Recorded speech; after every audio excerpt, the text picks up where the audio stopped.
ভাঙাচোরা সাইকেল নিয়ে কলেজের ভেতরে প্রবেশ করছে মেঘ। এটা থেকে সবাই হাসাহাসি করতে লাগলো। হাসবেই বা না কেন?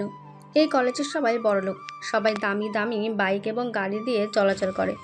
মেঘ সাইকেলটা পার্ক করে এই দিক ওই দিক না তাকিয়ে মাথা নিচু করে চলে গেল শফিক স্যারের কেবিনে।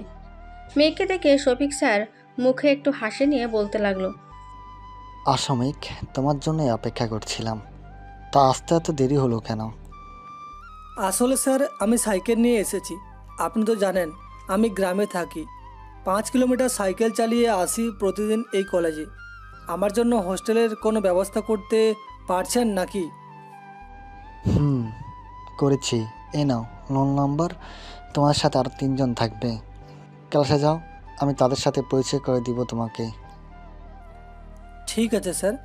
আর একটা কথা, আমার পরীক্ষার ফি এবং সকল কিছুর যদি একটা ব্যবস্থা করতেন খুব ভালো হতো। এটা নিয়ে তোমাকে চিন্তা করতে হবে না। তুমি যাও, আমি দেখতেছি কি করা যায়। এখন ক্লাসে যাও, আমি আসতেছি একটু পর। মেঘ আর কিছু না বলে চলে গেল ক্লাসে। রুমে প্রবেশ করতে যাবে এমন সময় পেছন থেকে কে যেন ধাক্কা দিয়ে নিচে ফেলে দিল মেঘকে। মেঘের পড়ে যাওয়া দেখে ক্লাসের সবাই হাসাহাসি করছে। এদিকে মেঘ নিচ থেকে উঠে পেছনে একবার তাকিয়ে চলে গেল তার সিটে।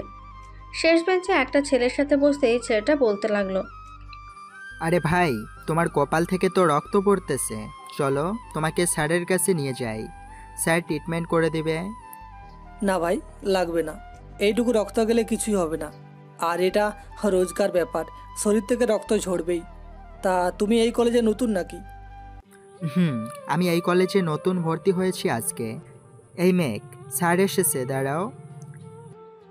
রাফির কথায় মেঘ দাঁড়িয়ে স্যারকে সালাম দিল। রফিক স্যার সবার সালাম নিয়ে মেঘের কাছে আসতেই দেখতে পেল তার কপাল থেকে রক্ত পড়ছে।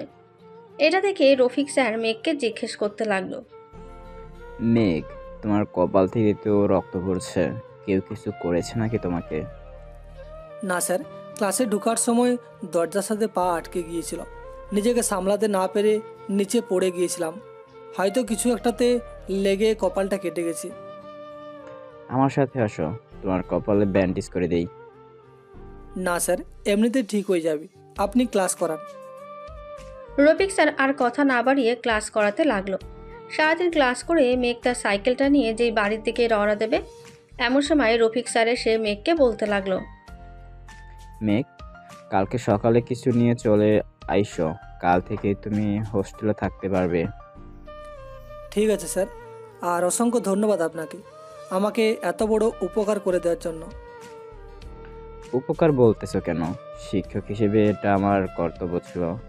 আমি আমার কর্তব্য পালন করেছি। আর যদি কিছু সমস্যা থাকে তাহলে আমাকে বলবে। আচ্ছা, বলবো নি। এখন যাই তাহলে, যাইতে যাইতে রাত হয়ে যাবে। এই বলে মেঘ তার সাইকেলটা নিয়ে চালাতে লাগলো। প্রায় 1 ঘন্টা 37 মিনিট পর মেঘ তাদের বাসায় এসে পৌঁছায়। রাতে খাওয়া দাওয়া করে ব্যাগ গোছাচ্ছে। এটা দেখে তার মা বলতে লাগলো, কি দরকার আছে বাবা ওইখানে যাবার? তোর বাবার এত সম্পত্তি, এত অফিস, এত এত গাড়ি, তো শুধু তোর জন্য। তোর কষ্ট হবে বলে আমরা আর সন্তান নেইনি, তাও তুই আবার সেনাবাহিনীর মেজর। আম্মু, আমি একটা গুপ্ত মিশনে যাইতেছি। আসতে কিছুটা সময় লাগবে। কালকে সকালে হোটেলে গিয়ে উঠবো। বাসা থেকে না হয় যাওয়া আসা করবি, তোর বাবার অফিসে যাবার সময় না হয় তোকে নামিয়ে দিয়ে চলে যাবে। না আম্মু, আমি যেটা একবার সিদ্ধান্ত নিয়েছি ওইটাই হবে। আমি যাব বলেছি, যাব। এখন তোমরা গিয়ে ঘুমিয়ে থাকো। সকালে আমাকে ডেকে দিবে তাড়াতাড়ি। আরও কিছু কাপড় গোছগাছ করতে হবে। ঠিক আছে, ডেকে দিবনে, এখন ঘুমা। এই বলে মেঘ ঘুমিয়ে গেল। সকালে ফজরের আজানের শব্দে ঘুম ভেঙে গেল তার। ফ্রেশ হয়ে মসজিদে চলে গেল নামাজ আদায় করে। আবারও চলে গেল বাসায়। জামা কাপড় গুছিয়ে নিচে চলে আসলো। এসে দেখে তার আব্বু খাবার টেবিলে বসে আছে। মেঘ খাবার টেবিলে যেতেই তার আব্বু বলতে লাগলো, কিরে, তুই নাকি হোস্টেলে চলে যাবি কয়েক মাসের জন্য? আব্বু, একটা গুপ্ত মিশনে যাব কলেজের হোস্টেলে। ওইখানে কালো কাজ করা হয়, ওইগুলো বিনাশ করে এরপর আবারও বাসায় চলে আসবো। হোস্টেলে যাওয়াটা কি এতই জরুরি নাকি তোর? যে বাসায় থেকে যাইতে পারবি না? না আব্বু, আমি বাসায় থেকে কোনো কাজ করতে পারবো না, আমার যেতেই হবে ওইখানে। দোয়া করবেন যাতে আমার মিশনটা কমপ্লিট করতে পারি। এই বলে মেঘ খাওয়া দাওয়া করে চলে গেল তার রুমে। রেডি হয়ে একটা রিক্সা নিয়ে কলেজের উদ্দেশ্যে রওনা দিল। প্রায় 2 ঘন্টা পর চলে আসলো কলেজের হোস্টেলে। তার রুমে প্রবেশ করতেই রাফি বলতে লাগলো, কিরে মেঘ, তুই এইখানে কেন? আজ থেকে আমি এইখানেই থাকবো তোদের সাথে। রফিক স্যার আমাকে এই রুমে থাকতে বলেছে। এই দেখো কাগজপত্র। ও আচ্ছা, পাশের বেডটা তোর আজ থেকে। যাক, ভালোই হলো তুই চলে এসেছিস, তোর সাথে আড্ডা দিতে পারবো। বাকি দুজন রুমমেট তো সবসময় তাদের ফোন নিয়েই ব্যস্ত থাকে। কলেজ শুরু হতে তো আর কিছুক্ষণ বাকি। আমার বেডটা আমি রেডি করে ফেলি, তুইও কলেজের জন্য রেডি হয়ে নে, আমরা দুইজন একসাথে যাব। ঠিক আছে, তুই গুছিয়ে নে, আমিও রেডি হয়ে নেই কলেজের জন্য। এই বলে রাফি ফ্রেশ হয়ে খাওয়া দাওয়া করে নিল। কলেজের সময় হতেই হোস্টেল থেকে বের হয়ে কলেজে চলে গেল। ক্লাসরুমে প্রবেশ করতেই মেঘের মাথায় গাঁটটা মেরে বলতে লাগলো, কিরে আঙ্কেলের ভাই ব্যাকুল, কেমন আছিস? তোর কপালটা দেখি কতটা কেটে গেছে। এই বলে মেঘের মাথার ব্যান্ডেজ একটানে খুলে ফেলল খাদিজা। দেখে বেশ খানিকটাই কেটে গেছে। এটা দেখে খাদিজার এক বান্ধবী বলতে লাগলো, খাদিজা, তোর এটা করা একদম উচিত হয় নাই। দেখেছিস কালকে ধাক্কা দেওয়ার ফলে ছেলেটার কতটুকু কপাল কেটে গেছে। সরি রে চেরিন, আমি তো একটু মজা করেই ধাক্কা দিয়েছিলাম তাকে। আমি কি আর জানতাম সে পড়ে যাবে? হয়েছে হয়েছে, আর বাহানা করতে হবে না। এই ছেলে, যাও তুমি তোমার সিটে গিয়ে বসে পড়ো। আর রাফি, ব্যান্ডেজটা ওর কপালে আবার বেঁধে দিস। ঠিক আছে জেরিন আপু। এই বলে মেঘ আর রাফি চলে গেল তাদের সিটে। ক্লাস করতে লাগলো। দুপুরে ক্যান্টিনে বসে আছে মেঘ আর রাফি, বসে বসে সিঙ্গারা খাচ্ছে। এমন সময় খাদিজা পুরো দলবল নিয়ে চলে গেল মেঘ এবার রাফির কাছে। তাদেরকে দেখে বলতে লাগলো, আপু কিছু বলবেন নাকি? এইভাবে দাঁড়িয়ে না থেকে চেয়ার আছে বসে পড়েন। এইভাবে দাঁড়িয়ে থাকলে কেউ দেখে মনে করবে এইখানে কিছু হয়েছে। এই, তোকে বলেছি এত জ্ঞান দিতে? তোর এত জ্ঞান শুনতে চাই না। চুপচাপ আমাদের জন্য পুরি সিঙ্গারার অর্ডার দে। আপনাদেরটা আপনারা দিয়ে খান, আমার কাছে এত টাকা নেই যে আমি আপনাদেরকে খাওয়াবো। টাকা নেই তো কলেজে আসিস কেন? ঠাস। এই বলে খাদিজা মেঘের গালে চড় মারল একটা। আরেকটা দিতে যাবে জেরিন খাদিজার হাত ধরে বলতে লাগলো, খাদিজা, কাজটা কিন্তু ঠিক করতেছিস না তুই। তোর এত খাওয়ার শখ হয়েছে তো তুই অর্ডার দিয়ে খা। ছেলেটা বলতেছে যে তার কাছে টাকা নাই, তাহলে তুই তাকে এত জোর করতেছিস কেন? জেরিন, এই কয়েকদিন ধরে দেখছি গরিবদের উপর তোর অনেক মায়া জন্ম হয়েছে। আর তুইও তো তাদের মতনই। তোর সাথে বন্ধু করেই ভুল হয়েছে। আজ থেকে না হয় আমার সাথেও কথা বলিস না তুই। আমিও তাদের মতোই। আজ থেকে আমাদের বন্ধুত্ব এইখানেই শেষ। চলে যা এখান থেকে। যাচ্ছি। আর আমি যে তোকে টাকা দিয়েছি, কালকে সব টাকা আমাকে ফেরত দিবি, এই বলে দিলাম। এই বলে খাদিজা তার দলবল নিয়ে চলে গেল। এদিকে জেরিন মেঘ আর রাফির পাশে বসে পড়ল। মেঘ কিছুটা চিন্তা করে বলতে লাগলো, আচ্ছা জেরিন আপু, আপনি খাদিজার কাছ থেকে কত টাকা নিয়েছেন? আর আপনি ওনার কতদিনের ফ্রেন্ড ছিলেন? আমরা ক্লাস 9 থেকে একসাথে পড়ালেখা করে এসেছি। আমরা খুবই ভালো ফ্রেন্ড ছিলাম। কলেজে উঠে খাদিজার সাথে এক বড় ভাইয়ের পরিচয় হয়। ওর মাধ্যমে অনেক খারাপ কাজ করে খাদিজা। মেয়ে পাচার থেকে শুরু করে আরও অনেক কিছু করে। ও আচ্ছা, তা আপনি ওনার কাছ থেকে কত টাকা নিয়েছেন? আর আপনি ওনাকে টাকাটাই বা দিবেন কি করে? দিয়ে দিব কিছু একটা করে, দেখি কি করা যায়। আব্বুও অসুস্থ, কিভাবে টাকাটা চাইবো আব্বুর কাছে বুঝতেছি না। আপনি ওনার একটা অ্যাকাউন্ট নাম্বার এনে দেন, আমি টাকাটা পাঠিয়ে দিব আজকে রাতে। আপনি কিভাবে টাকা পাঠাবেন? আর এত টাকা আপনি কোথায় পাবেন? এটা নিয়ে আপনার কোনো চিন্তা করতে হবে না। আপনি ওনার একটা অ্যাকাউন্ট নাম্বার এনে দেন, টাকা পাঠিয়ে দেওয়ার পর আমি সকালে আপনাকে বলে দেব। ঠিক আছে, 017152 এই নাম্বারে পাঠিয়ে দিন টাকাটা। 1 লক্ষ টাকা আপনি কিভাবে পাঠাবেন বুঝতেছি না। আপনার কোনো চিন্তা করতে হবে না, আমি দিতে পারবো। আর উনি কী কী কাজ করে আমাকে সব বলবেন কালকে, এখন চলেন, ক্লাসের সময় হয়ে গেছে। তিনজন চলে গেল ক্লাসে। জেরিন ও সবার লাস্ট বেঞ্চে গিয়ে বসে পড়ল। এটা দেখে সবাই তো অবাক। ক্লাসের একজন শিক্ষার্থী জেরিনকে জিজ্ঞেস করতে লাগলো, জেরিন, আজকে খাদিজার সাথে বসলি না যে, ওর সাথে কি কিছু হয়েছে তোর? হয়েছে। ওর সাথে আমার বন্ধুত্ব শেষ করে দিয়েছি। এখন থেকে তোদের সাথেই চলবো। এই বলে সবাই ক্লাস করতে লাগলো। বিকালে মেঘ ফ্রেশ হয়ে রাফিকে নিয়ে চলে গেল একটা ব্যাংকে। 1,00,000 টাকা উঠিয়ে খাদিজার অ্যাকাউন্টে পাঠিয়ে দিল। মেঘের হাতে এটিএম কার্ড দেখিয়ে রাফি বলতে লাগলো, কিরে, তুই এটিএম কার্ড কোথা থেকে পেলি? আর এত টাকাই বা কোথা থেকে আসলো তোর কাছে? এসব আস্তে আস্তে সব জানতে পারবি। চল কিছুক্ষণ ঘোরাঘুরি করে চলে যাই হোস্টেলে। যেই বলা সেই কাজ। কিছুক্ষণ ঘোরাঘুরি করে চলে গেল হোস্টেলের সামনে। গিয়ে দেখে জেরিন দাঁড়িয়ে আছে। জেরিনকে দেখে মেঘ বলতে লাগলো, জেরিন আপু, টাকা পাঠিয়ে দিয়েছি, আপনি খাদিজাকে বলে দিয়েন। খাদিজা আমাকে ফোন দিয়েছিল, আমি বলে দিয়েছি। আর তুমি এত টাকা কোথা থেকে পেলে এটাই তো বুঝতেছি না। টাকা নিয়ে চিন্তা করতে হবে না, যদি আরও টাকা লাগে আমাকে বলবেন, আমি দিতে পারবো। কিন্তু তুমি এত টাকা কোথা থেকে পেলে এটা একটু বলবে আমাকে? কালকে ক্যান্টিনে গিয়ে বলবো নে আপনাকে। রাফি চল এখন যাই আমরা। এই বলে আমি আর রাফি চলে গেলাম হোস্টেলের ভিতরে। রাতে পড়া শেষ করে খাওয়া দাওয়া করে বসে আছি। এমন সময় রাফি বলতে লাগলো, আচ্ছা, তোর হাতে দেখলাম একটা ফোন, ওইটা কার?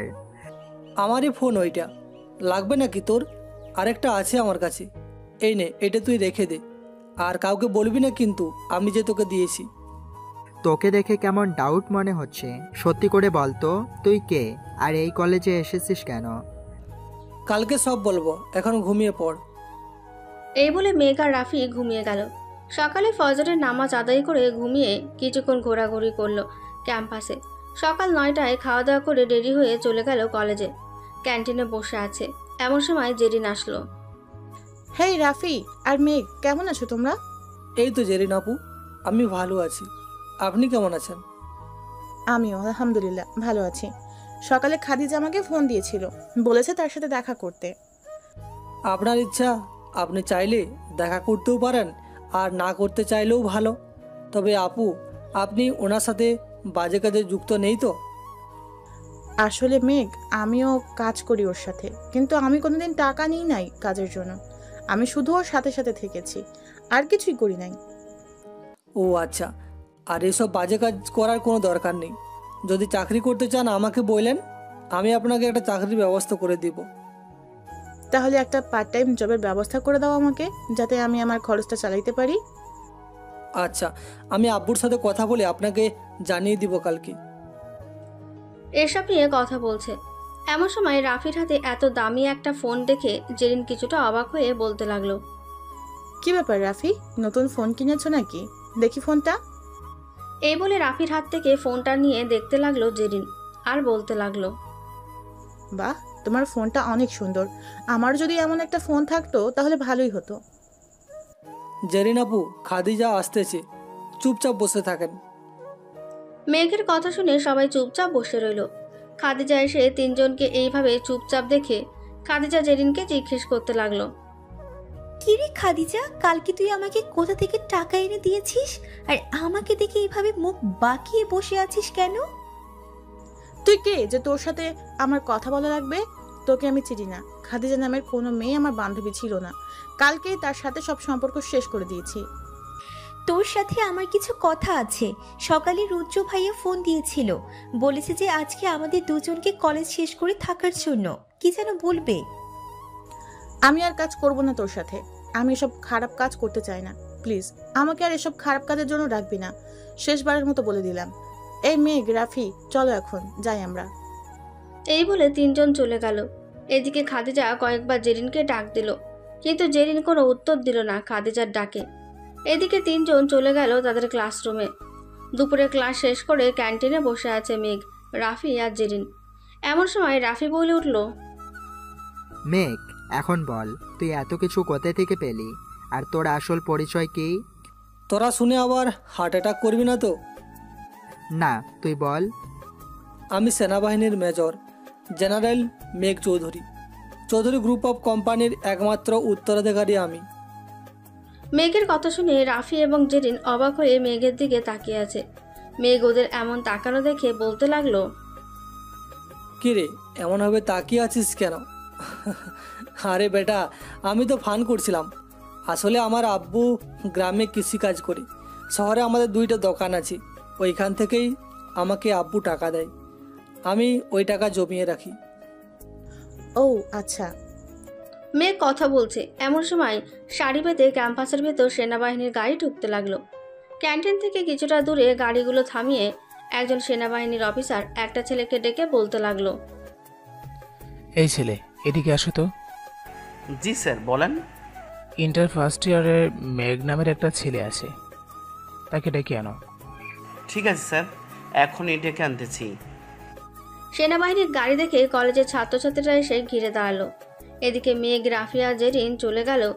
ওইখানে মেঘকে দেখে সেনাবাহিনীর অফিসার বলতে লাগলো, এই ছেলে, আমার সাথে চলো, আমাদের স্যার এখনই তোমাকে নিয়ে যেতে বলেছে।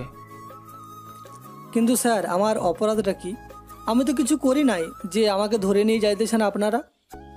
তোমাকে নিয়ে যেতে বলেছে, সো আমরা নিয়ে যাব। এত বেশি কথা বলো কেন তুমি? এই বলে সেনাবাহিনীর অফিসার মেঘকে নিয়ে চলে গেল ক্যাম্পে। এদিকে জেরিন রাগে ফুসফুস করতে করতে চলে গেল খাদিজার কাছে। খাদিজার 2 গালে ঠাস ঠাস করে 2টো চড় মেরে বলতে লাগলো, এই তোর কি একটু লজ্জা শরম নেই? একে তো মেয়ে পাচার করিস, কলেজের সবাইকে ড্রাগস দিস, গরিবদের তুই 2 চোখে দেখতে পারিস না। এতই তোর অহংকার? ছেলেটা তোর কি ক্ষতি করেছিল যে তুই তাকে সেনাবাহিনীর হাতে ধরিয়ে দিলি? একদম এই কথাগুলো বলে জেরিন দাঁড়িয়ে রইল। এদিকে খাদিজা কি বলবে বুঝতে পারছে না। এমন সময় খাদিজা বলে উঠল, কি বলছিস জেরিন? সত্যি আমি ওর নামে কারো কাছে কমপ্লেন করিই নাই। গরিবদের সহ্য করতে পারি না ঠিক আছে, কিন্তু আমি এমন কাজ করব না। রাখ তোর এমন কাজের কথা, তোর নামে আমি মামলা দিব এখনই গিয়ে। এই বলে জেরিন চলে গেল বাইরে। কলেজের গেট দিয়ে বাইরে যেতে দেখতে পেল মেঘকে নামিয়ে দিয়ে চলে গেছে ওরা। এদিকে মেঘকে দেখে জেরিন আর রাফি দৌড়ে এসে বলতে লাগলো, কিরে মেঘ, তোকে ওরা ধরে নিয়ে গিয়েছিল কেন? আবার দিয়েই গেল কেন? আমি কিছু জানি না। আমি গিয়েছি ওইখানে, আর আমাকে একটা কাগজে সাইন করিয়ে নিয়ে আবারও দিয়ে গেছি। ও আচ্ছা, চল এখন হোস্টেলে চলে যাই, আর থাকার প্রয়োজন নেই এইখানে। জেরিন আপু, আপনিও চলে যান হোস্টেলে, বিকালে দেখা হবে। এই বলে মেঘ আর রাফি চলে গেল হোস্টেলে। ফ্রেশ হয়ে বসে আছে মেঘ। এমন সময় রাফি বলতে লাগলো, তোকে নিয়ে যাওয়ার পর কি হয়েছে জানিস? তুই না বললে জানবো কি করে আমি? বলতো কি হয়েছে আমাকে নিয়ে যাওয়ার পর? তাহলে শোন কি হয়েছে। এরপর রাফি মেঘকে সব কিছু খুলে বলল। এই সব শুনে মেঘ একদিকে অবাক হয়েছে, অন্যদিকে তার প্ল্যান পাল্টে ফেলে সবাইকে জানিয়ে দিয়েছে কি কি করতে হবে। রাতে খাওয়া দাওয়া করে মেঘ শুয়ে আছে। এমন সময় তার ফোনটা বাজতে লাগলো। তাকিয়ে দেখে অফিস থেকে ফোন দিয়েছে। কলটা রিসিভ করতেই ওই পাশ থেকে বলতে লাগলো, স্যার, রুদ্র আজকে রাতে মিটিংয়ে বসবে তাদের পুরো দলের সাথে। হয়তো তারা অন্য কোনো কলেজে গিয়ে ঘাপটি মারবে এই কলেজ ছেড়ে। মারুক, আমাদের লোকদের বল যে সাবধানে, ওদের সাথে সাথে থাকলে মেল লিডারকে না পাওয়া অবধি কারো উপর অ্যাকশন নিব না আমি। ঠিক আছে স্যার, আপনি যেটা চাইবেন ওইটাই হবে। এখন রাখি তাহলে, আবার পরে ফোন দেব। এই বলে ফোনটা কেটে দিল। এদিকে মেঘ রাফির দিকে তাকিয়ে দেখে রাফি ঘুমিয়ে গেছে। মেঘ তার ব্যাগ থেকে ল্যাপটপটা বের করে তার ওয়েবসাইটে ঢুকলো। সকল কিছু দেখে বলতে লাগলো, হ্যালো ডেভিল, তোমাকে আমার খুবই প্রয়োজন। তুমি যেখানেই থাকো না কেন এখনই আমার সাথে যোগাযোগ করো। মেঘ সবাইকে বলছে ডেভিলকে ডাকার জন্য, কিন্তু মেঘ জানতো না রাফি যে ডেভিল। এদিকে রাফি ঘুম থেকে উঠে দেখে মেঘ কার সাথে যেন কথা বলছে। এমন সময় রাফির ফোনে একটা মেসেজ আসে। মেসেজে লেখা ছিল এমন, ডেভিল তুমি এক্ষুনি অনলাইনে আসো, আমাদের স্যার তোমাকে ডাকছে। মেঘ বল কি বলবি। পেছন থেকে রাফির কণ্ঠস্বর শুনে মেঘ চমকে গিয়ে ল্যাপটপ বন্ধ করে রেখে দিল আর বলতে লাগলো, কি রে, ঘুম থেকে উঠে গেছিস নাকি? উঠে গেছি, বল কি প্রয়োজন আমাকে। কি বলছিস বুঝতেছি না আমি। তোকে আমার প্রয়োজন হবে কেন? তুই ডেভিল নামে যাকে চিনিস আমি সেই ডেভিল। তোর সাথে কাজ করে এসেছি এতদিন, যখন তোর প্ল্যান সম্পর্কে জানতে পেরেছি তখনই আমি এই কলেজে এন্ট্রি নেই, যাতে তোকে সব সময় সাহায্য করতে পারি। যাক, ভালোই হলো। এখন তুই এই রুদ্রর খোঁজ নে, দেখ সে কোথায় আছে। রুদ্রকে ধরতে হবে, না হলে সে অন্য কলেজে এন্ট্রি নিয়ে নেবে। তার আগেই আমরা ধরে ফেলব, তাকে তুই চিন্তা করিস না। রুদ্র এখন তার বাসায় আছে। আজকে 1000 মেয়ে পাচার হবে আমাদেরকে যে করেই হোক আটকাতে হবে তাকে। 1000 মেয়ের জীবন মরণের ব্যাপার। চল আমরা এখনই চলে যাই। ওইদিকে আমার পুরো টিম অপেক্ষা করতেছি। আমি ফোন দেওয়ার সাথে সাথে ওরা অ্যাকশন করবে ওদের উপর। এখন কোনো কিছুই করার দরকার নেই, আগে ওদের হাবভাব বুঝতে হবে, এরপর সামনের দিকে এগিয়ে যাইতে হবে। তা না হলে আমরা পড়ে যাব বিপদে। এখন কি করব, একটা বুদ্ধি দে। একটু ভাবতে দে, দেখি কি করা যায়। এই বলে দুজন ভাবতে লাগলো। বেশ কিছুক্ষণ ভাবনা শেষ করে রাফি বলতে লাগলো, মেঘ, একটা বুদ্ধি আছে। রুদ্রকে ধরে ফেলতে হবে, তাহলে আমরা তার বসের কাছে যাইতে পারবো। আরে বেটা, এটা আমি আগেই বুদ্ধি করেছিলাম। এটা করা যাইবো না। এটা করলে রুদ্রার বস আরও ভিতরে পালিয়ে যাবে। মেঘ, এইটা ছাড়া আর কোনো উপায় নেই আমাদের কাছে। আর জেরিনকে চিনিস নাকি? জেরিন হচ্ছে আমার পার্টনার। কি বলিস, তোর পার্টনারকেও এইখানে নিয়ে এসেছিস? যাক, ভালোই হলো তাহলে। জেরিনকে কাজে লাগিয়ে দে। সে তো বলেছে যে খাদিজার সাথে কাজ করেছে। সে নিশ্চয়ই জানবে তাদের বস কোথায় আছে। সে জানে না, এমনকি খাদিজাও জানে না রুদ্রর কোথায় ওরা কাজ করে। তুই জেরিনকে ফোন দে, আমি ওর সাথে কথা বলতেছি। দেখি জেরিন কি বলে। ঠিক আছে। জেরিনকে ফোন দিল, কিন্তু রিসিভ করলো না। 2-3 বার ট্রাই করতেই জেরিন ফোনটা রিসিভ করলো। হ্যালো জেরিন, আমি সেনাবাহিনীর মেজর জেনারেল মেঘ বলতেছি। তুমি খাদিজার সাথে আবারও কথা বলো, আবারও কাজ শুরু করো। ওদের বসকে সামনে নিয়ে আসো। স্যার, ওদের বসকে খোঁজা অনেকটা রিস্ক হয়ে যাবে, কারণ তাদের বস এইখানে থাকে না। তাদের বস দুবাইয়ে থাকে। শুনেছি দুবাইয়ের মাফিয়া কিং সে। এখনও তার ব্যাপারে তেমন কোনো খোঁজ পায় নাই। খোঁজ পেলেই আপনাকে জানিয়ে দিব।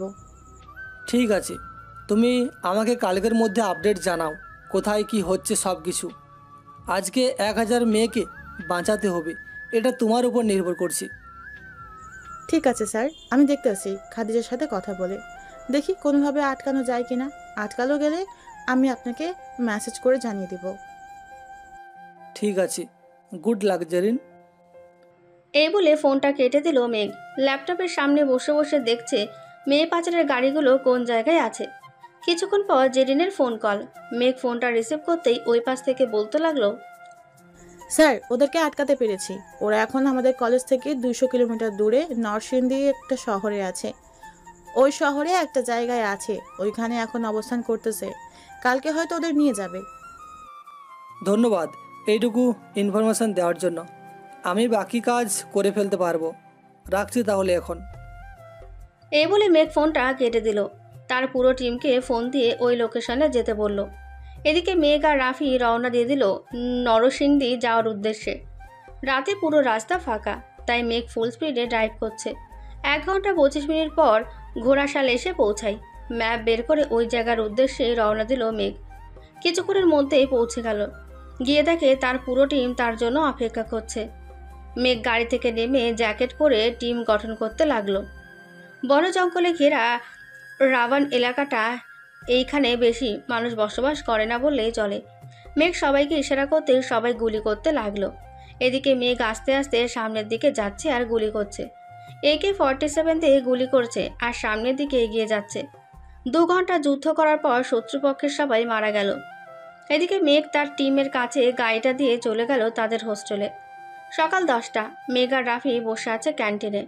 এমন সময় জেরিন আসলো আর বলতে লাগলো, স্যার, সবাইকে ধরে ফেলেছেন নাকি? সবাইকে ধরে ফেলা হয়েছে। আর জেরিন, তুমি সাবধানে থাকবে। খাদিজা তোমার ব্যাপারে খোঁজ লাগাচ্ছে। আচ্ছা, তুমি তো বললে খাদিজার সাথে ক্লাস 9 থেকে পড়ালেখা করতেছো, কিন্তু তুমি তো এজেন্সির হয়ে কাজ করতেছো। পড়েছি। রাফির সাথে আমার আগে থেকেই পরিচয় হয়েছিল। আস্তে আস্তে এই কাজও করতেছি। এইদিকে শত্রুদের থেকে দেশ মুক্ত করতেছি। এই জেরিন, এদিকে আয়, তোর সাথে কথা আছে। খাদিজার গলার কণ্ঠ শুনে মেঘ তাকিয়ে দেখে খাদিজা অনেকটা দূরে দাঁড়িয়ে জেরিনকে ডাকছে। এদিকে জেরিনও চলে গেল খাদিজার কাছে। চলুন শুনে আসি ওরা কি বলছে। আমরা পারলাম না 1000 মেয়ে পাচার করতে, এদিকে রুদ্র ভাইয়া আমাদের উপর ক্ষেপে আছে। তুই যদি আগে থেকেই বলতি তাহলে রুদ্র ভাইয়া আজকে আর গাড়িটা বের করতো না। আমাকে ফোন দিয়েছে রাত 2টায়, আমি তো তোকে সাথে সাথেই জানিয়েছি। তুই কল লিস্ট চেক করে দেখ আমি তোকে কখন ফোন দিয়েছি। আর দেখতে হবে না, এখন রুদ্র ভাইয়াকে সামলাবো কি করে এটা আগে বল। আমার পরিচিত একজন আছে, আমি তার সাথে কথা বলে তোকে জানাবো বিকালে। এখন তুই যা। ঠিক আছে, যাচ্ছি। এই বলে খাদিজা চলে গেল। এদিকে জেরিন মেঘের কাছে এসে সব বলল। মেঘ কিছুক্ষণ ভেবে বলতে লাগলো। জেরিন, তুমি এক কাজ করো, এই সুযোগ মিস করা যাবে না। খাদিজার সাথে কথা বলে তুমি বলো যে তোমাদের বস আসলে 2000 মেয়ে দিতে পারবে ওই লোকটা, বাকিটা আমি দেখে নিতেছি। কিন্তু আমরা মেয়ে পাবো কই, আর দিব কেন? আগে তুমি ওইটা ব্যবস্থা করো না, এরপর আমি দেখতেছি মেয়ে আসে কোথা থেকে, আর ওদের বা ধরি কিভাবে। ঠিক আছে স্যার। এই বলে জেরিন চলে গেল। এদিকে মেঘ আর রাফি প্ল্যান করতে লাগলো কিভাবে কি করবে, কিভাবে তাদের বসকে ধরবে। এইসব ভাবতে ভাবতে বিকেল হয়ে গেল। এদিকে মেঘের প্ল্যান অনুযায়ী মতো কাজ চলছে। রাতে মেঘ রুদ্রর বসের সাথে কথা বলে ফোনটা রেখে দিল। মেঘ, কি বললো ওরা? সামনের সপ্তাহে আসবে, রেডি থাকিস সব কিছু নিয়ে, যে করেই হোক ধরতে হবে তাদের। কেমন যেন ডাউট হচ্ছে মেঘ, এটা দুবাইয়ের মাফিয়া কিং হতেই পারে না। দুবাইয়ের মাফিয়া কিংয়ের শরীরে স্ট্যাটু করা। এই দেখ, আমার এক গুপ্তচর এই পিক পাঠাইছে। রাফি, তুই এক কাজ কর, এই দিকটা সামলে নে তুই। আমি দুবাই যাইতেছি, কারণ ওইখানে না গেলে আমি হয়তো তাকে ধরতে পারবো না। মেঘ, আমি তোকে একা ছাড়তে পারবো না, আমিও যাব তোর সাথে। এইদিকে আমি আমার সব লোক লাগিয়ে দেব। রাফি, আমি না থাকলেও তুই পরিস্থিতি সামলাতে পারবি এইখানে। আমি আজকেই রওনা দিব দুবাইয়ের উদ্দেশ্যে। মেঘ, কালকে যাস, আমি দুবাইয়ের একজনের সাথে পরিচয় করিয়ে দিবনি, সে তোকে ওই মাফিয়া অবধি পৌঁছে দিবে। ঠিক আছে রাফি, এখন ঘুমা তাহলে। এই বলে মেঘ আর রাফি ঘুমিয়ে গেল। এদিকে খাদিজা বসে বসে ভাবছে কে করতে পারে এসব, লোকেশন তো কেউ জানে না। এইসব ভাবতে ভাবতে ঘুমিয়ে গেল খাদিজা। সকালে ঘুম থেকে উঠে নামাজ আদায় করে রেডি হয়ে গেল। এদিকে রাফি মেঘকে একজনের সাথে পরিচয় করে দিল। সকাল 10টা, মেঘ ক্যান্টিনে অপেক্ষা করছে জেরিনের জন্য। কিছুক্ষণ পর জেরিন আসলো। ভাইয়া, আপনি তো জরুরি কেন ডাকলেন? আর কোথাও যাবেন নাকি? যাব দুবাই, ওই দেশের মাফিয়া কিংকে ধরার জন্য। তোমরা এই দিকটা সামলে নিও। ঠিক আছে ভাইয়া, আমরা এই দিকটা সামলে নিব, আপনি নিশ্চিন্তে যাইতে পারেন। মেঘ আরও কিছুক্ষণ কথা বলে চলে গেল বিমানবন্দরে। সকল কিছু চেক করে বিমানে উঠে পড়ল। দুপুর 11:10 বিমান ল্যান্ড করলো আকাশে। এদিকে মেঘ সে আগের কালো জগতে প্রবেশ করলো। সবাইকে জানিয়ে দিল যে আসতেছে দুবাই। প্রায় 3 ঘন্টা পর চলে গেল দুবাই। বিমানবন্দর থেকে বের হতে মেঘকে নিতে কয়েকটা গাড়ি চলে আসলো। মেঘ গাড়িতে পড়তেই হামজা বলতে লাগলো, বস, আপনি হঠাৎ দুবাই এসেছেন কেন? কিছু হয়েছে নাকি? কিছু হয়ে থাকলে আমাদের বললেই তো আমরা কিছু করতে পারতাম। হয়েছে রে, হয়েছে, অনেক কিছু হয়েছে। না হলে কি আমি আবারও আগের কালো জগতে প্রবেশ করতাম? আচ্ছা, আপনি মাথা ঠান্ডা করেন, আগে ডেরায় যাই, এরপর শুনবো কি হয়েছে। এই বলে হামজা ড্রাইভ করতে লাগলো। কিছুক্ষণের মধ্যে সবাই চলে গেল ডেরায়। ডেরায় পৌঁছাতেই মেঘ দেখতে পেল সেই লোকটাকে যার সাথে কথা হয়েছিল। এই হামজা, এইদিকে আয় তো। জি বস, বলেন। ওই লোকটার সকল ডিটেলস আমাকে এখনই এনে দিবি। আমি কেবিনে গেলাম, আর এইখানকার মাফিয়াকে ফোন দিয়ে বল 10 মিনিটের মধ্যে আসার জন্য। কিন্তু ভাই, আপনি যেই মাফিয়াকে আসার জন্য বলতেছেন, সে আসলে আমাদের বড়ডেরা থাকবে না। ওদের সবগুলো লোক কুমফু কারাটে সব জানে, আমরা ওদের সাথে বেড়ে উঠবো না। আরে বেটা, আমাকে কি দুর্বল পাইছো? এতদিন পর এসেছি বলে কি ভাবছিস আমি এতই দুর্বল হয়ে গেছি? সরি বস, আমি এখন ডাকতেছি তাদের। এই বলে হামজা চলে গেল বাইরে। এদিকে মেঘ তার ফোনটা বের করে আগে সিমটা লাগালো। একটা নাম্বারে মেসেজ করতেই প্রায় 1000 শতাধিক কুম্ফু ক্যারাটে মার্শাল সবাই চলে আসলো মেঘের ডেরায়। এটা দেখে হামজা কিছুটা ভয় পেয়ে মেঘের কেবিনে চলে গেল আর বলতে লাগলো, বস এত লোক এইখানে আসলো কেন? বলেছিলাম না আমি আবারও ফিরে এসেছি। ওরা না ফিরলে চলে কি করে? ভয় পাস না। তা ওরা কোথায় আছে এখন, আর কতক্ষণ লাগবে ওদের আসতে? কিছুক্ষণের মধ্যে চলে আসবে ওরা। ওই তো গাড়ি হর্নের শব্দ শোনা যাইতেছে, চলে আসতেছে হয়তো। হামজা চলে গেল। এদিকে মেঘ পায়ের ওপর পা তুলে বসে আছে। বিপক্ষ মাফিয়া কিং মেঘের সামনে এসে পা তুলে বসতে যাবে, এমন সময় মেঘ বলতে লাগলো, এই পা নামিয়ে বস, তা না হলে। কি ব্যাপার ভাই, আপনি এত বছর পর আবারও ফিরে আসছেন? আমি তো দেশ ভালোই চালাচ্ছিলাম, হামজাকে জিজ্ঞাসা করতে পারেন। রাখ তোর হামজা, সে কি করে আমি এটা বাংলাদেশ থেকে বসেই জানতে পারি। এতদিন কিছু বলি নাই তোদের, কারণ আমি কালো জগতে আসতে চাই নাই।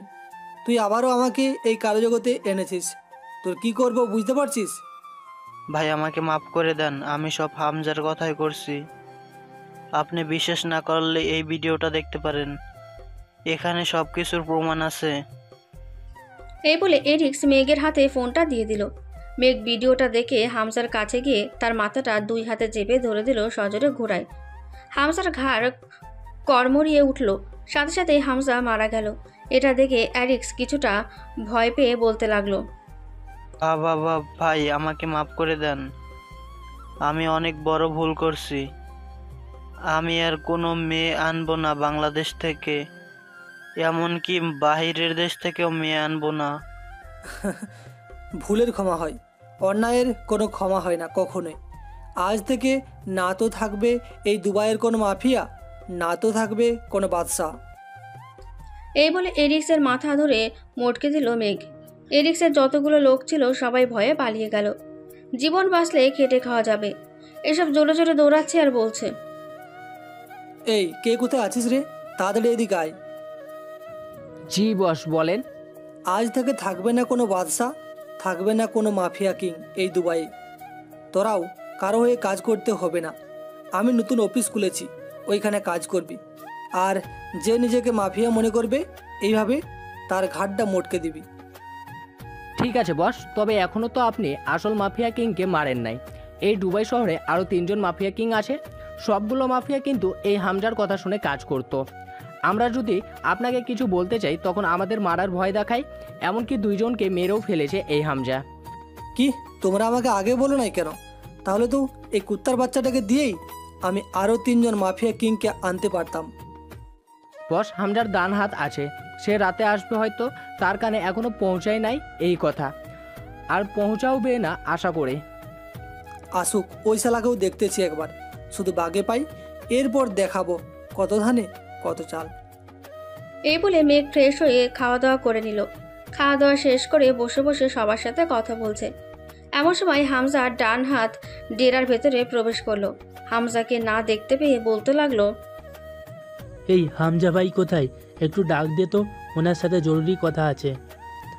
হামজা ভাই ভিতরে আছে, আপনি গিয়ে কথা বলেন, আপনার জন্যই অপেক্ষা করতেছে, আপনাকে কখন মারবে। এই তোরা কি পাগল হয়ে গেছিস? কি আবল তাবল বলছিস? আমাকে মারবে মানে? হামজা হচ্ছে আমার বড় ভাই, এই দুবাই শহরের মাফিয়া কিং। আমি যাকে ইচ্ছা খুন করতে পারি। আর গাড়িতে গিয়ে দেখ একটা মেয়ে আছে, তাকে নামিয়ে আন, আজকে রাতে তার সাথে পার্টি করব। আমি ভিতরে গেলাম। এই বলে হামজা ডান হাত চলে গেল ভিতরে। গিয়ে দেখে হামজা মাথা নিচু করে টেবিলের সাথে ঘুমিয়ে আছে। এটা দেখে হামজার ডান হাত সিজন বলতে লাগলো, আরে ভাই তুই এইভাবে শুয়ে আছিস কেন? এইভাবে শুয়ে থাকার কি দরকার আছে? আরে তোর হামজা ভাই আর উঠবে না রে, তাকে তো কিছুক্ষণ আগে উপরে পাঠিয়ে দিয়েছি। সিগারেটের ধোঁয়া মুখ থেকে বের করতে করতে বলতে লাগলো কথাটা। হামজার ডান হাত সিজন হামজার মাথায় হাত দিতেই মাথাটা ঘুরে গেল, হাত 2টা নিচে পড়ে গেল। এটা দেখে সিজন ভয় পেয়ে কিছুটা দূরে সরে গেল আর বলতে লাগলো, ভাই আমাকে মারবেন না প্লিজ, আপনি যেটা বলবেন আমি এটাই করতে রাজি, তবু আমাকে মারবেন না, আমি এমন মৃত্যু চাই না। তাহলে কেমন মৃত্যু চাস তুই বল আমার কাছে, আমি তোকে সেইভাবেই মৃত্যু দিব। আমি মরতে চাই না ভাই, আমার অনেক বড় ভুল হয়ে গেছে। আমি আপনার সাথে বিশ্বাসঘাতকতা করছি, আমাকে এইবারের মতো মাফ করে দেন। বিশ্বাসঘাতকতা করলে কি হয়? মৃত্যু হয় ভাই, প্লিজ আমি আপনার 2 পায়ে পড়তেছি, আমাকে মাফ করে দেন ভাই, আমি আর কখনো এমন কাজ করব না। তুই করলেও কিছু হবে না, না করলেও কিছু হবে না, আমি তো তোকে মারবই। ফোন দে আরও 3 জন মাফিয়াকে, তা না হলে তোকে এখনই সবার মতো মেরে ফেলবো, সবাইকে যেভাবে মেরেছি। আমি এখনই ফোন দিচ্ছি, তবু আমাকে মারবেন না। আমাকে আমার পরিবারের সাথে দেখা করতে দেন। আমার ছোট ছোট 2টা বাচ্চা আছে, আমার বোন আছে, ওদের বিয়ে দিতে হবে। সেটা দেখা করতে পারবি পরে, তোর বাসার ঠিকানা দে, ওরা নিয়ে আসুক। এই কে কোথায় আছিস রে? সৃজনের বাসা থেকে তার মা, বোন, বাবা, বউ, বাচ্চা সবাইকে নিয়ে আয়। ঠিক আছে ভাই, আমি এক্ষুনি নিয়ে আসতেছি। এই বলে মেঘের কিছু লোক এদিকে হামজার ডান হাত সিজার মাথা নিচু করে বসে আছে নিচে। মেঘ ভাবছে তাকে মেরে ফেলবে নাকি তার পরিবারের জন্য তাকে ছেড়ে দেবে। অনেক ভেবেচিন্তে মেঘ সিদ্ধান্ত নিল যে তাকে মারবে না, তাকে বাংলাদেশে নিয়ে যাবে। বেশ কিছুক্ষণ পর 3 জন মাফিয়া ঘরের ভেতরে প্রবেশ করলো। মেঘকে দেখে যেই পালিয়ে যেতে যাবে, এমন সময় মেঘের কয়েকজন লোক এসে দরজার সামনে দাঁড়িয়ে বলতে লাগলো, টাকলা, কোথায় যাইতেছিস? ওই দিন আমার বুকে লাথি মেরেছিলি না, আজকে তোদের কলিজা বের করে আমাদের পাগলা কুকুরগুলোকে খাওয়াবো। মেঘ ভাই, আমাকে মাফ করে দেন, আমি এসব করতে চাই নাই, হামজার কারণে আমাকে করতে হয়েছে। প্লিজ ভাই, আমি আপনার পায়ে পড়তেছি, আমাকে মাফ করে দেন। ভাই, আপনি এই 3 জনকে মাফ করবেন না? এই 3 জন আমাদেরকে অনেক অত্যাচার করেছে। এই দেখেন, ওর শরীরে গরম তেল ঢেলে দিয়েছে, ওর মুখে অ্যাসিড দিয়ে পুড়িয়ে ফেলেছে, আরও অনেক জনকে অনেক কিছু করেছে। আমাদের সামনে মেয়েদের ধর্ষণ করেছে, আমরা কিছুই বলতে পারি নাই। বাহ, আমি যদি এইখানে না আসতাম তাহলে টাকলা তোর ব্যাপারে এত কিছু জানতে পারতাম না। বেশ ভালোই খেলা খেলতে পারিস, তাই না? কী রে, এই 3 জন মেয়েটাকে কতক্ষণ ধরে ধর্ষণ করেছে? ভাই, আমরা সব মুখে বলতে পারবো না, আমাদের ভাবতেই কান্না পাচ্ছে। পরের দিন সকালে মেয়েটাকে হাসপাতালে ভর্তি করে এসেছে। সেই মেয়েটাকে নিয়ে আয়, যেখান থেকে পারিস ওইখান থেকেই। আজকে ওই মেয়েটাই এই লোকগুলোর শাস্তি দিবে, আমি কিছুই করব না। মেঘের কয়েকটা লোক চলে গেল মেয়েটাকে খুঁজতে, কিন্তু পেল না। রাতে সবাই বসে আছে বাইরে, এমন সময় মেঘের কয়েকটা লোক ওই মেয়েটাকে নিয়ে আসলো আর বলতে লাগলো, ভাই, এই মেয়েটাকে ওরা নির্মমভাবে ধর্ষণ করেছে, এইগুলো সব মাটি চাপা হয়ে গেছে। এই মেয়ে, তোমার নাম কি? আমার নাম টিয়া। ভাই আমাকে বলেন ভাসাইতে আসতে, এই জায়গায় আমার খুবই ভয় করতেছে, আবার ও যদি আমাকে ধর্ষণ করে তাহলে তো আমি মারাই যাবো এবার। আমি থাকতে তোমার শরীরে কেউ টাচও করতে পারবে না। এই তোরা টাকলা 3টাকে নিয়ে আয় বাইরে, সবার সামনে ওদের বিচার হবে। 3 জনকে বাইরে নিয়ে আসলো। গাছের সাথে এমনভাবে বেঁধেছে যে ওরা ছুটতেই পারতেছে না। এমন সময় মেঘ বলতে লাগলো, টিয়া, এই নাও ছুরিটা ধরো হাতে। এই কে কোথায় আছিস রে? ওদেরকে উলঙ্গ করে ফেল, আজকে ওদের টুনটুনি কেটে ফেলবো। টিয়া, পারবে টিয়া এই কাজটা করতে? না ভাইয়া, আমি পারবো না, আপনি করেন, আমি দাঁড়িয়ে দাঁড়িয়ে দেখি। তুমি দাঁড়িয়ে দাঁড়িয়ে দেখলে কি হবে? ওদের টুনটুনি কেটে আগুনে পুড়াবো ওদের সামনেই। ধরো ছুরিটা। মেঘ টিয়ার হাতে হাত রেখে ছুরিটা দিয়ে 3 জনে টুনটুনি কেটে ফেলেছে। এদিকে টাকলা হাউমাউ করে কান্না করছে আর বলছে, ভাই, আমাদের মাফ করে দেন, আমাদেরকে ছেড়ে দেন প্লিজ। ভাই, আমাদেরকে মাফ করে দেন, আমরা আর কখনোই এমন কাজ করব না। আরে বেটা, করার আগে তো তোদের ভাবা উচিত ছিল, তোদের থেকেও বড় জম আছে। একবার সে ফিরে আসলে শত্রু মুক্ত করেই যায়। ভাই জানি, আমরা আর কিছুক্ষণ এইভাবে থাকলে মরে যাব। প্লিজ ভাই, আমাদেরকে ছেড়ে দেন, এখনই হসপিটালে যেতে হবে। আগে তোদের টুনটুনি পুড়িয়ে তোদের হাতে দিয়ে নি, এরপর না হয় যাস। এই বলে মেঘ টাকলা 3 জনে টুনটুনি পুড়িয়ে ফেললো। কিছুক্ষণের মধ্যে ওরাও মারা গেল। এদিকে মেঘ মেয়েটার সামনে বসে আছে। এমন সময় মেয়েটা বলতে লাগলো, ভাইয়া আমাকে এখন বিদায় দেন, আমি এখন আমার বাড়িতে চলে যাই, এইখানে তো আমার কোনো দরকার নাই। দরকার আছে, এই তোদের মধ্যে এই মেয়েকে স্বইচ্ছায় বিয়ে করতে রাজি আছিস কে? সামনে আয় নির্ভয়ে। ভাই আমি রাজি আছি।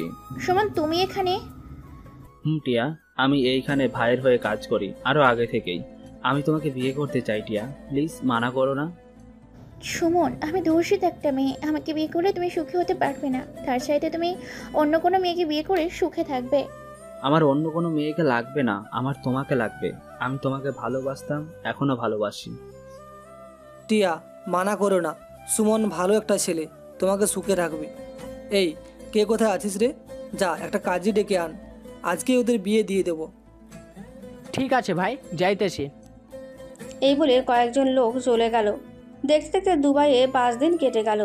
মেঘ সবাইকে তার অফিসে চাকরি দিয়ে দিল। রাতে সবার জন্য জিনিস কিনছে, কালকে সে চলে যাবে বাংলাদেশে। জিনিস কেনা শেষ করে সোজা চলে গেল হোটেলে। ব্যাগের ভেতরে সব কিছু ভরে নিল। রাতে খাওয়া দাওয়া শেষ করে মেঘ ঘুমিয়ে আছে। এমন সময় তার ফোনটা বেজে উঠল। তাকিয়ে দেখে তার আব্বু ফোন দিয়েছে। কলটা রিসিভ করতেই তার আব্বু বলতে লাগলো, মেঘ তুই তো এখন দুবাই আছিস, আমাদের কোম্পানিতে একটা বড় প্রজেক্ট এসেছে, তুই একটু কথা বলে ডিলটা ফাইনাল করে আয়।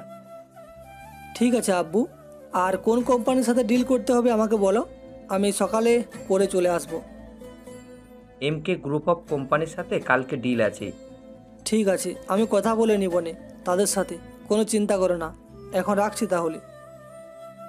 এই বলে মেঘ ফোনটা রেখে ঘুমিয়ে গেল। সকালে ফজরের আজানের শব্দে ঘুম ভাঙল। উঠে ফ্রেশ হয়ে নামাজ আদায় করে ফোন দিল তার ম্যানেজারকে। সব কিছু বলে ডিলটা ফাইনাল করে নিল। সকাল 10টা, মেঘ বিমানের ভেতরে বসে আছে। কিছুক্ষণের মধ্যে বিমান আকাশে উড়াল দিবে। মেঘ তার সিটে বসে আছে। এমন সময় একটা মেয়ে এসে তার পাশের সিটে বসলো। মেঘ কিছু বলল না। বিমান আকাশে উড়াল দিল। মাঝপথে আসতেই মেয়েটা উঠে তার কোমর থেকে একটা পিস্তল বের করে বলতে লাগলো, এই তোমাদের স্বর্ণ রূপা যা কিছু আছে সব কিছু আমাদের দিয়ে দাও, তা না হলে বিমানে গুলি করতে বাধ্য হব। প্লিজ গুলি করবেন না, এইখানে 365 জন লোক আছে, সবার মৃত্যু হতে পারে, সাথে আপনারও। আমার মৃত্যু হলেও কোনো সমস্যা নেই, আমি এতিম, তোরা তোদের কাজ কর, আর যদি কোনো রকম চালাকি করিস তাহলে তোদের খবর আছে। এই বলে মেয়েটা সবার কাছ থেকে জিনিসপত্র নিতে লাগলো। যেই মেঘের কাছে সে মেঘের থেকে কিছু নিতে যাবে, এমন সময় মেঘ তার পিস্তলটা বের করে মেয়েটার মাথায় ঠেকিয়ে ধরে। তার হাত থেকে পিস্তলটা নিয়ে নিল। এটা দেখে সবাই চিৎকার চেঁচামেচি করছে। এটা দেখে মেঘ তার পকেট থেকে সেনাবাহিনীর মেজরের কার্ডটা বের করে দেখিয়ে বলতে লাগলো, আমি সেনাবাহিনীর মেজর জেনারেল মেঘ, আপনারা ভয় পাবেন না, আমি আছি আপনাদের পাশে, আপনাদের কোনো কিছুই হবে না। এই তোমরা এই মেয়েটার হাত পা বেঁধে সিটের সাথে শুয়ে রেখে দাও। ঠিক আছে স্যার। মেঘের কথা মতো ওরাও কাজ করতে লাগলো। কিছুক্ষণের মধ্যে ওদের কাজ শেষ হয়ে গেল। কাজ শেষ হতেই মেঘ তার সিটে বসে পড়ল। 3 ঘন্টা পরে বিমান এসে পৌঁছায় হজরত শাহজালাল আন্তর্জাতিক বিমানবন্দরে। মেঘ মেয়েটাকে নিয়ে সোজা চলে গেল তার অফিসে। মেয়েটাকে রেখে মেঘ বাড়িতে চলে গেল। কলিং বেল দিতেই মেঘের আম্মু এসে দরজা খুলে দেয়। মেঘকে দেখে জড়িয়ে ধরে আর বলতে থাকে, আজকে কতদিন পরে দেখলাম আমার ছেলেটাকে। কি রে, এত শুকিয়ে গেছিস কেন? ঠিক মতো খাওয়া দাওয়া করিস না নাকি? আমি তো ঠিক মতো খাওয়া দাওয়া করেছি, তা আব্বু অফিসে চলে গেছে নাকি? না, বাসায় আছে, উপরে গিয়ে দেখো শুয়ে শুয়ে টিভি দেখছে। আচ্ছা। এই বলে মেঘ চলে গেল তার আব্বুর রুমে। ভেতরে প্রবেশ করতে করতে বলতে লাগলো, আব্বু তোমার জন্য অনেক দামি একটা জিনিস নিয়ে এসেছি, ওইখান থেকে এই নাও তোমার দামি জিনিস। বাহ, খুব সুন্দর হয়েছে, গত মাসে আমি আনতে পারি নাই। যাক, ভালোই হতো এনে দিলি এটা। তা তোর মায়ের জন্য কিছু আনিস নাই? সবার জন্যই আনছি। এই ব্যাগের ভিতরে সবার জন্য রাখা আছে, নামও লেখা আছে। আম্মুকে বলো সবাইকে দিয়ে দিতে। আমি একটু কলেজ থেকে আসতেছি। মাত্র এলি, আবার কাজের জন্য চলে যাইতেছিস? কালকে গেলে হয় না তোর? না আম্মু, হয় না, কালকে গেলে অনেক সমস্যা হবে, আজকেই যাইতে হবে। এই বলে মেঘ তাদের সবচাইতে দামি গাড়িটা নিয়ে চলে গেল কলেজে। এত দামি গাড়ি দেখে সবাই গাড়ির সামনে আসতে লাগলো। কে এসেছে এক পলক তাকে দেখার জন্য। সবাই ভাবছে হয়তো কোনো বড়লোক মানুষ এসেছে, কিন্তু তাদের চিন্তাধারা ভুল করে মেঘ গাড়ি থেকে নেমে পড়ল। এটা দেখে সবাই অবাক হয়ে তাকিয়ে আছে মেঘের দিকে। শরীরে সেনাবাহিনীর মেজরের পোশাক এবং অনেক কিছু। মেঘ এই দিক ওই দিক তাকিয়ে সোজা চলে গেল ক্লাসে।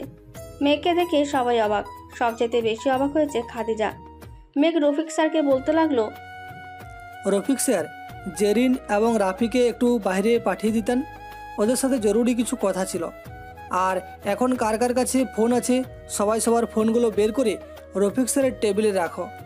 রফিক স্যার, আপনি দেখবেন কেউ যাতে এইখানে থেকে একটা ফোনও না নিতে পারে।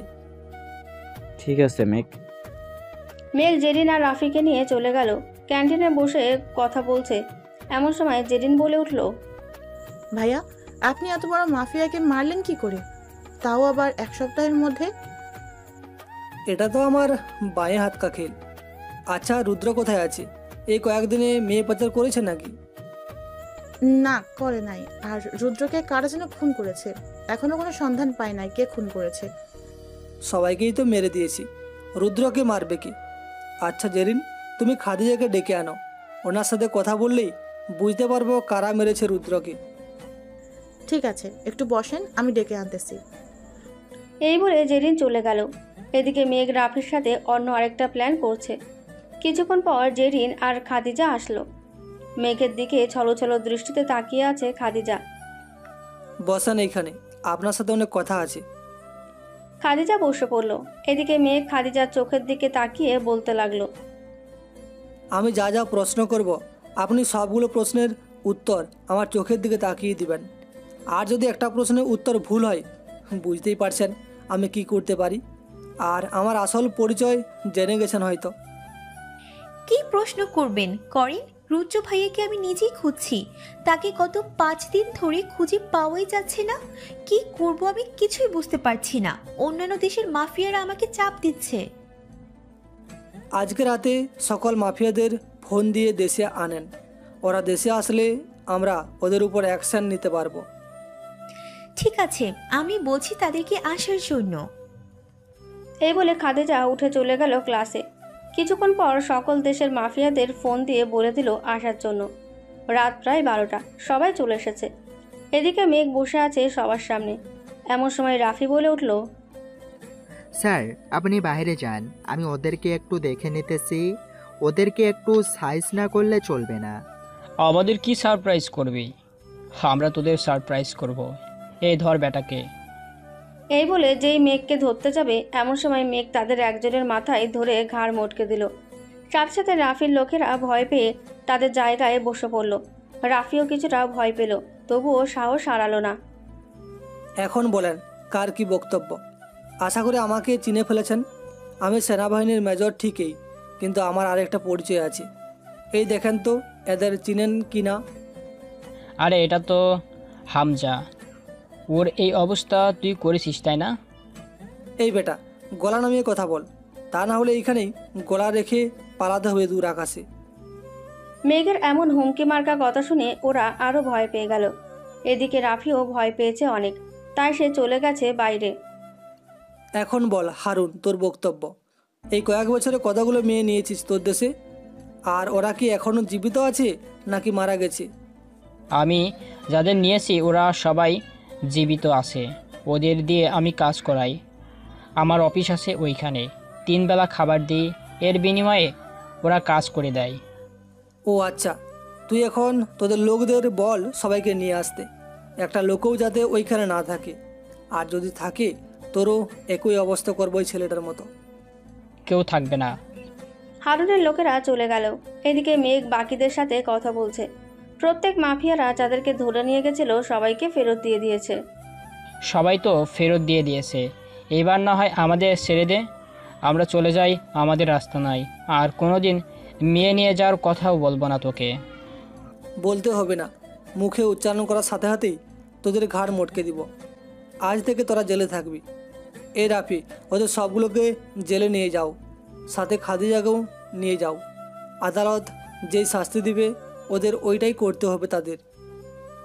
ঠিক আছে, নিয়ে যাইতেছি। জেরিন, তুমি খাদিজাকে নিয়ে যাও। জেরিন আর রাফি সবাইকে নিয়ে চলে গেল। রাতে খাবার টেবিলে বসে আছে মেঘ। এমন সময় তার আম্মু বলতে লাগলো, মেয়েটাকে জেলে দেওয়ার কি প্রয়োজন ছিল? মেয়েটা হয়তো কোনো অপরাধ করে নাই, পরিস্থিতির শিকার হয়েছে সে। আম্মু, পরিস্থিতির শিকার সবাই হয়েছে, আমিও হয়েছি। আমি যখন দুবাই ছিলাম, কিডন্যাপাররা যে আমাকে কিডন্যাপ করে নিয়ে গিয়েছিল মনে আছে? ওইখান থেকে আমি কীভাবে ছুটে এসেছিলাম, ঠিক এইভাবেই খাদিজাও পারতো কাউকে না কাউকে বলতে, কিন্তু বলে নাই, তাই তার শাস্তি আদালত দিবে। হয়েছে। তবে মেয়েটা দেখতে মাশাআল্লাহ। তোর আব্বুকে বলেছে তার ম্যানেজারের মেয়ের সাথে নাকি তোর বিয়ে দিবে, তুই কি বলিস? আর মানুষ পেলে না আমাকে বিয়ে দিয়ে দিবে? তোমাদের তো আমি আগেই বলেছি আমি এখন বিয়ে করতে পারবো না, আমার দ্বারা বিয়ে করা সম্ভব না। তোকে আরও 2 বছরের সময় দিলাম। এই 2 বছরের মধ্যে আমার বাড়িতে বৌমা দেখতে চাই, যা ইচ্ছে নিয়ে আয়। ঠিক আছে, পছন্দ হলে নিয়ে আসবো, এখন যাই আমি। এই বলে মেঘ চলে গেল ঘুমোতে। সকাল 11টা, ঘুম ভাঙল ফোনে রিংটংয়ে।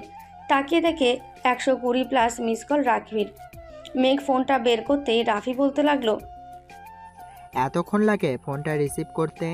তোকে সেই সকাল 10টা থেকে ফোন দিতেছি, কিন্তু রিসিভ করতেছিস না। তাড়াতাড়ি আদালতে আয়, সবাই অপেক্ষা করতেছে তোর জন্য। ঠিক আছে, আমি 10 মিনিটের মধ্যে আসতেছি আদালতে। এই বলে মেঘ ফ্রেশ হয়ে রেডি হয়ে চলে গেল আদালতে। গিয়ে দেখে সবাই অপেক্ষা করছে। কাঠগড়ায় দাঁড়িয়ে আছে খাদিজা, এক দৃষ্টিতে মেঘের দিকে তাকিয়ে আছে। এমন সময় জজ সাহেব বলতে লাগলো, মেঘ, তুমি তো সেনা প্রধান, তুমি বলো খাদিজার কি শাস্তি দেব? আমার আইন অনুযায়ী তাকে 2 দিনে জেল দিতে পারবো, কারণ সে এখনো ছোট আর পরিস্থিতি শিকার হয়ে এমন কাজ করেছে।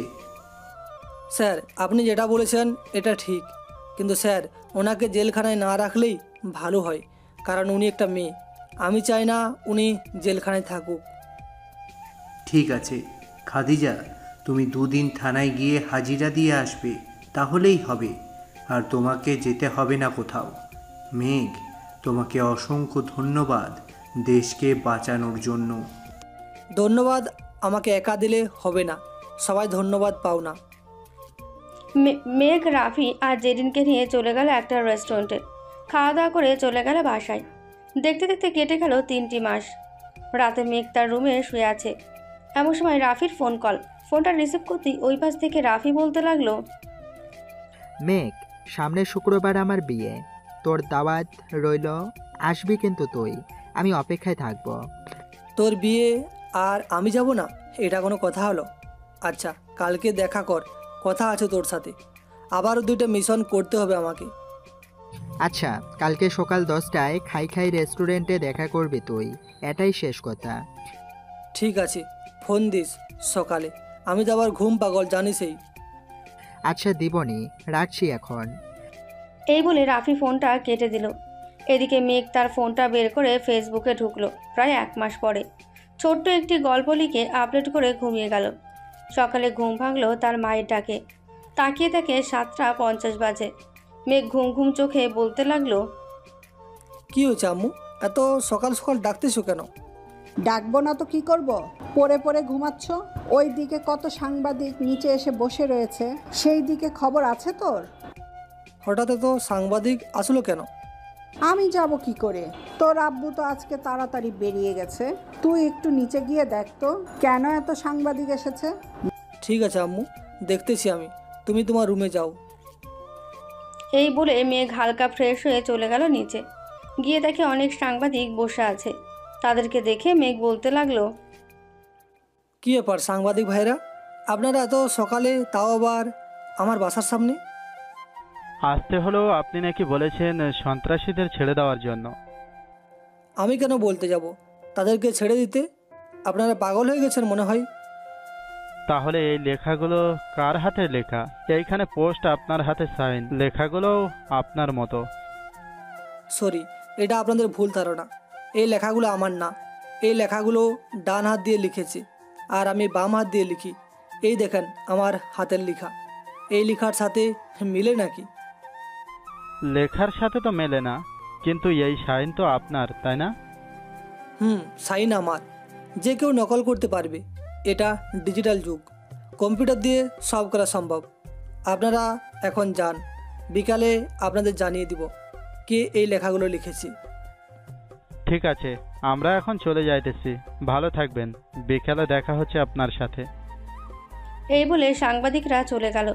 এদিকে মেয়ে কাগজটা নিয়ে তার রুমে চলে গেল। ভালো করে দেখতে লাগলো কিভাবে কি করেছে। হঠাৎ দেখতে পেল কাগজের নিচে ছোট্ট করে একটা নাম্বার দেওয়া, আর লেখা আছে কলমি। মেঘ ফোন দিল ওই নাম্বারে। বেশ কিছুক্ষণ রিং হলো, কিন্তু ধরলো না কেউ। 1 ঘন্টা পর আবার ওই নাম্বার থেকে ফোন কল। মেঘ ফোনটা রিসিভ করতেই ওই পাশ থেকে বলতে লাগলো, আমার কণ্ঠস্বর শুনে আশা করি চিনে ফেলেছেন। আজকে একটা মিশন হবে, এটাই শেষ মিশন, আর কোনো মিশন থাকবে না। রাত 11টায় এই জায়গায় মিশনটা হবে, আপনারা পৌঁছে যাবেন আশা করছি। রাখছি এখন। এই বলে খাদিজা ফোনটা কেটে দিল। মেঘ আর কিছু না ভেবে সোজা চলে গেল রাফিদের বাড়িতে। গিয়ে দেখে রাফির হাতে মেহেদি দিয়ে দিতেছে সবাই। কি রে শালা, বিয়ে হয়তো আরও 7 দিন বাকি আছে, তুই কিনা এখনই হাতে মেহেদি দেওয়া শুরু করেছিস? কি আর করবো রে, ওরা সবাই জোর করে দিয়ে দিতেছে। এই, আমি আর মেহেদি দিতে পারবো না এখন, যা তোরা। রাফির কথা শুনে তার চাচাতো মামাতো ফুফাতো বোনেরা চলে গেল। এদিকে মেঘ রাফির সাথে কথা বলছে আজকে রাতের মিশনের ব্যাপারে। এমন সময় রাফির ফোনটা বেজে উঠল। মেঘ স্ক্রিনের দিকে তাকিয়ে দেখে জেরিন ফোন দিয়েছে। এটা দেখে মেঘ বলতে লাগলো, বাবা, ভালো একজনকে পেয়েছিস তো। তা রিলেশন কতদিনের?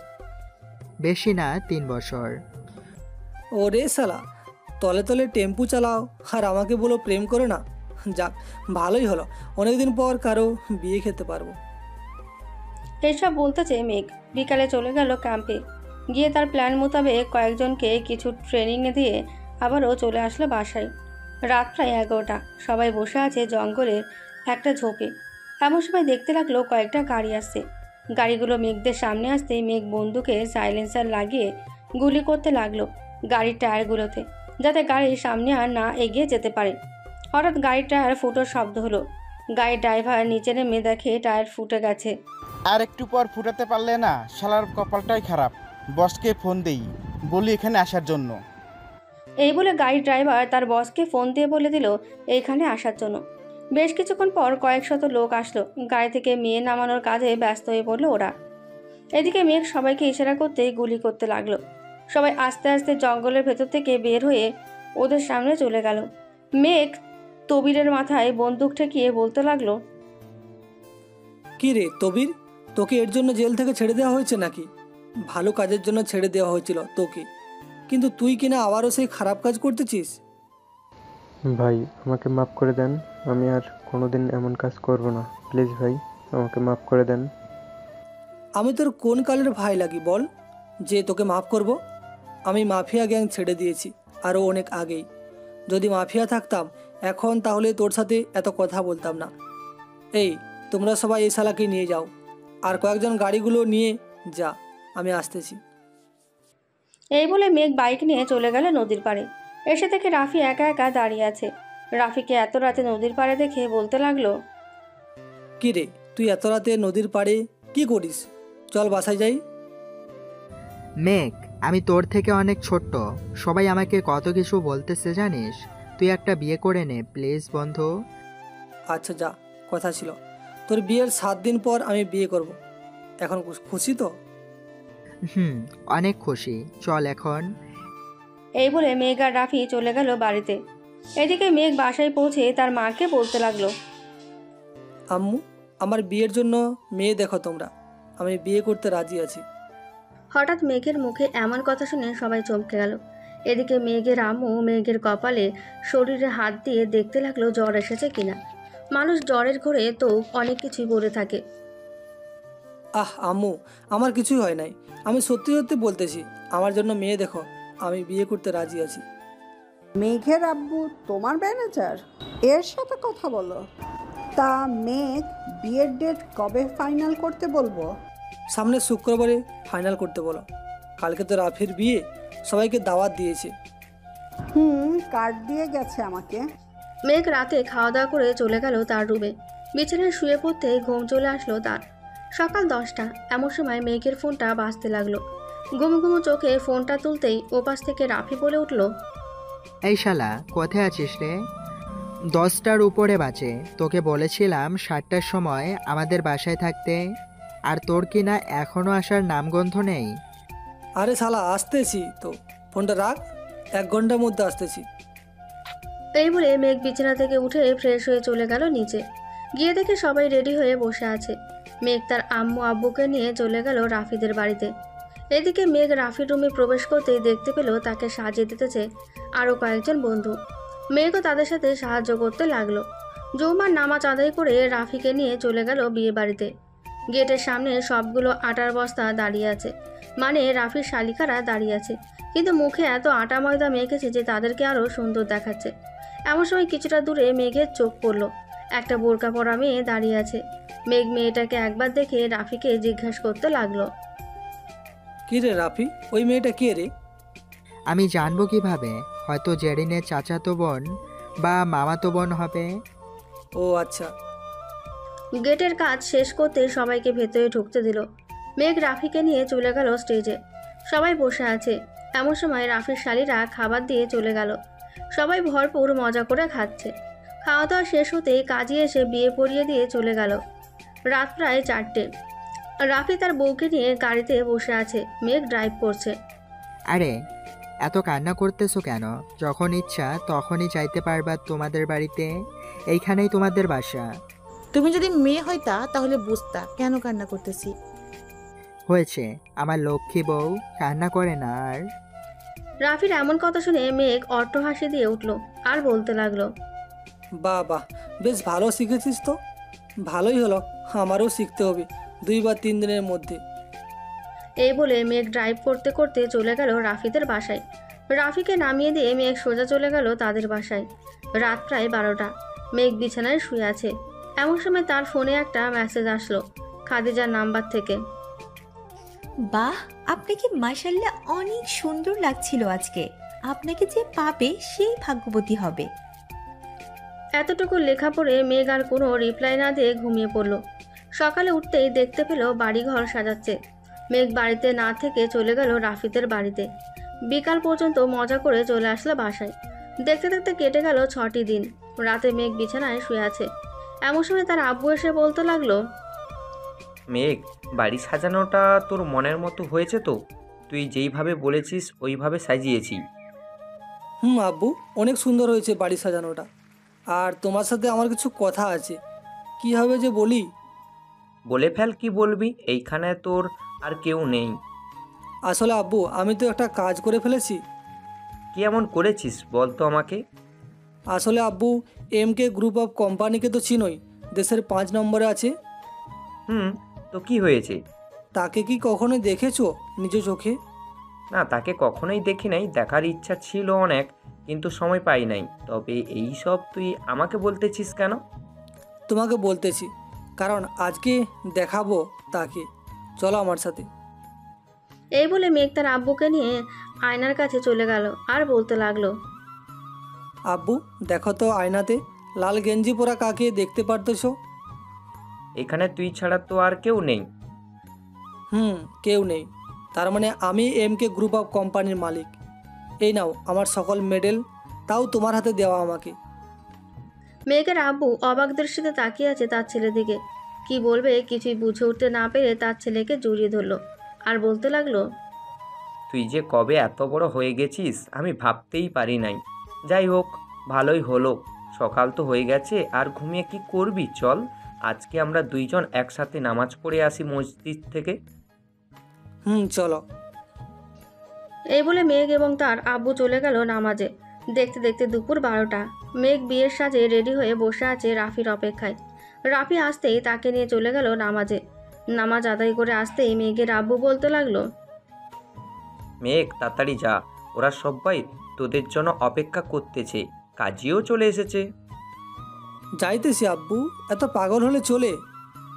এই বলে মেঘ আর রাফি চলে গেল বিয়ে বাড়িতে। গেটে মেঘকে আটকালো সবাই টাকার জন্য। এর মধ্যে জেরিনও ছিল।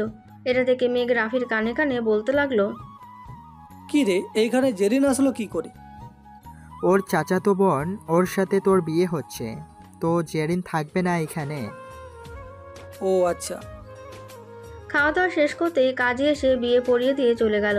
সকল নিয়ম কানুন মেনে মেঘ তার বউকে নিয়ে চলে আসলো তাদের বাসায়, কিন্তু তার এখনো ভাগ্য হয়ে ওঠে নাই বউকে দেখার। রাত প্রায় 3টে, মেঘ ছাদে বসে আড্ডা দিচ্ছে। এমন সময় জেরিন এসে বলতে লাগলো, আরে ভাইয়া এখনো যান নাই? রাত তো পার হয়ে যাইতেছে। বউকে দেখবেন কখন আর বিড়ালি বা মারবেন কখন? জেরিনের কথায় মেঘ লজ্জা পেয়ে চলে গেল বাসর ঘরের সামনে। আল্লাহর নাম নিয়ে ঘরের ভেতরে প্রবেশ করতে মেঘের বউ এসে পা ধরে সালাম করতে লাগলো। মেঘ তার স্ত্রীকে উঠিয়ে বুকের সাথে চেপে ধরলো। বেশ কিছুক্ষণ এইভাবে থাকার পর মেঘ বলতে লাগলো, চলেন নামাজ আদায় করে নি, রাত অনেক হয়েছে। মেঘের কথা শুনে তার স্ত্রী মাথা নাড়িয়ে সম্মতি জানালো মেঘকে। দুজন নামাজ আদায় করে বসে আছে খাটের ওপর। মেঘ ঘোমটা ওঠাতে দেখতে পেল খাদিজা বসে আছে। মেঘের মুখে হালকা হাসি, কিন্তু প্রকাশ না করে বলতে লাগলো, এই আপনি আমার বাসর ঘরে কি করেন? আমার বউ কোথায়? তাড়াতাড়ি বলেন বলতেছি। আমি আপনার বউ। আমি বিশ্বাস করি না আপনি আমার বউ। আমার বউকে বের করে দেন। একবার বলছি না আমি আপনার বউ, সো আমি আপনার বউ। এই বলে খাদিজা মেঘের ওপর ঝাঁপিয়ে পড়ল। আস্তে আস্তে মেঘের ঠোঁট জোড়া খাদিজার দখলে করে নিল। এদিকে মেঘও কম কেসে খাদিজার ঠোঁটে জোরে জোরে কামড় দিতেছে, আর খাদিজা কেঁপে কেঁপে উঠছে। বাকিটা না হয় পরে শুনবেন। আজকের গল্পটা এই পর্যন্তই। আবারও দেখা হবে নতুন কোনো গল্পে। ধন্যবাদ।